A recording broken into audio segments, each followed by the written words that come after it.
At 10:33 p.m. Central Standard Time, a severe thunderstorm capable of producing a tornado was located over Brookside, or near Fultondale, moving east at 50 miles per hour.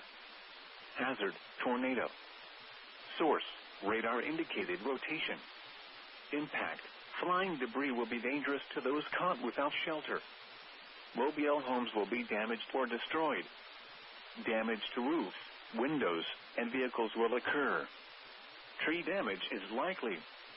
Locations impacted include northern Birmingham, Trusto, Gardendale, Fultondale, Center Point, Clay, Kimpson, Tarrant, Adamsville, Argo, Graysville, Brookside, Cardiff, Tona Lakes, Chalkville, Grayson Valley, Forestdale, Minor, Newcastle, and Danville. Take cover now. Move to a basement or an interior room on the lowest floor of a sturdy building. Avoid windows. If you are outdoors, in a mobile home, or in a vehicle, move to the closest substantial shelter and protect yourself from flying debris.